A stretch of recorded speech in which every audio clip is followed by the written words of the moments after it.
la croissance française a ralenti à 0,3% au premier trimestre.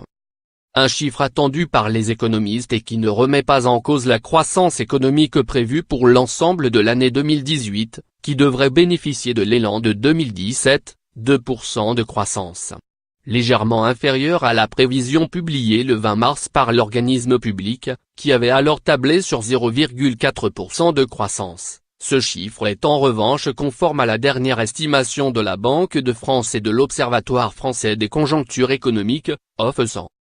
D'après l'INSEE, cette décélération, qui survient après 5 trimestres consécutifs de croissance supérieure ou égale à 0,5% moins s'explique par le faible dynamisme des dépenses des ménages, qualifiées d'atones. Ces dernières n'ont augmenté que de 0,2%, soit le même rythme qu'au dernier trimestre 2017, malgré un rebond marqué de la consommation en énergie plus 1,4% après, 0,6%, lié aux faibles températures enregistrées en février et mars.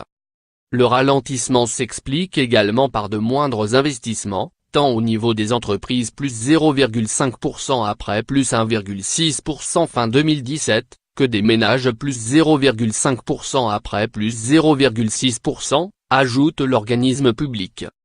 Le commerce extérieur, qui s'était fortement redressé entre octobre et décembre, a quant à lui eu un effet nul sur la croissance. Les exportations sont ainsi restées stables moins 0,1% après plus 2,5%, tout comme les importations, 0% après plus 0,4%. Dans ce contexte, la production totale de biens et services a nettement ralenti, avec une croissance de 0,3%, contre plus 0,9% au trimestre précédent, avec un repli marqué dans le secteur manufacturier moins 1,1% après plus 1,5%.